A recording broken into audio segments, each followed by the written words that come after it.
meeting between the federal government and the organized labor over the issue of subsidy removal has ended without any resolution.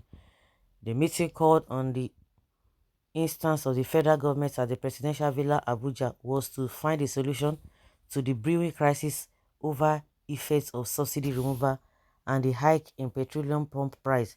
Speaking to journalists after the meeting on Wednesday, President of Nigeria Labour Congress, Joe Ajaero, said that as far as we are concerned, there was no consensus. He said the principle of negotiation was for the government and the NPCA to revert to status quo, adding that you don't ask to negotiate under gunpoint.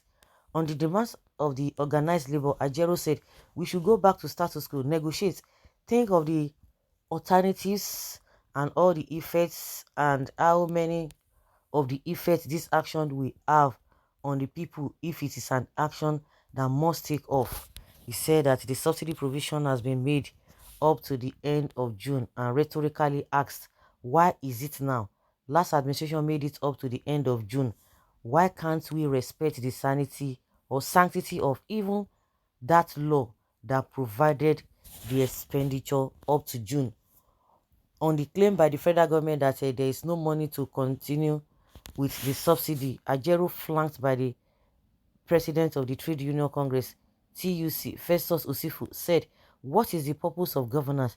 Is it the duty of the NLC to raise funds for the government, collectors, to sell crude at the international market when the price of crude oil is going high and the government that is a major importer of crude products is telling you there is no money? Other countries that are in the same scenario are eating fat. Ask whether it is realistic to continue with the payment of subsidy. The NSC's president said, why do you keep on hampering on subsidy? What do you understand about subsidy? Has anybody explained to you the meaning of subsidy? What did you say is what did they say is subsidy? Is there any country, even in the US, there's subsidy on wheat products? Is there any country that does not subsidize living of people when it is by providing public transportation? Those are the issues we are looking at. If you are a major producer of crude and you refine or carry the crude abroad and refine and bring it, definitely there will be difference in the price and what they are, and that is what they are paying. If your father established a refinery and that refinery dies in your hand and you are now refining abroad, you ask yourself some questions. We have refineries in Kaduna, Sapele, Warri, and Port Harcourt. Why are they not functioning? That we have to go and refine abroad. The transportation money, refining costs at international price or rates, and bring it back here. And the same government pays the difference in cost of what it is here and what it is internationally. That is what they are telling you about.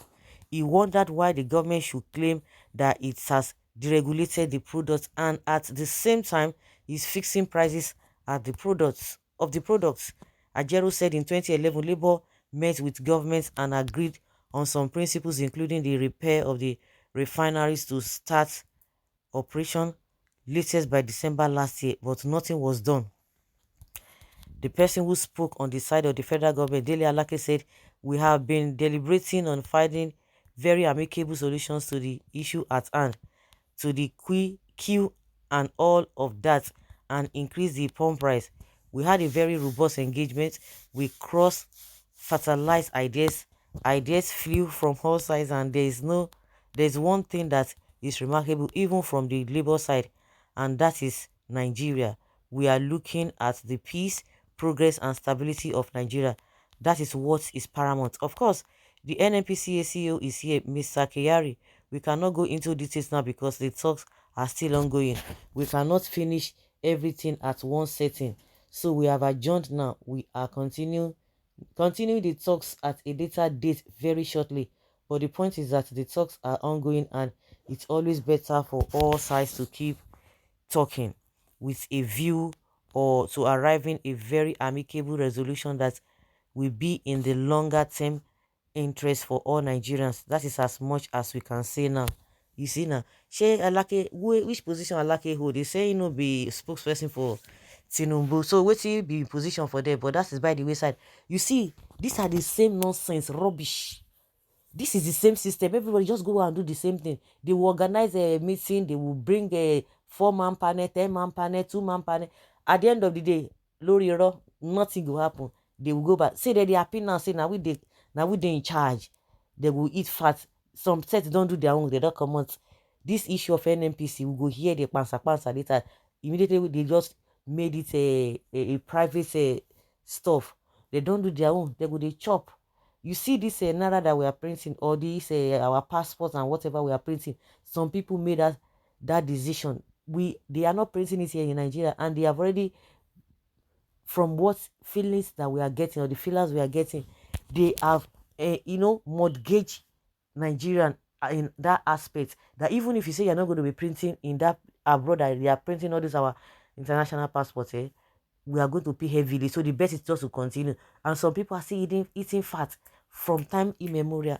The same set of people too, they have done the same thing with NNPC.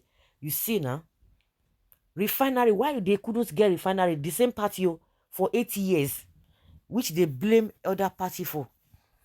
So that means the suffering continues.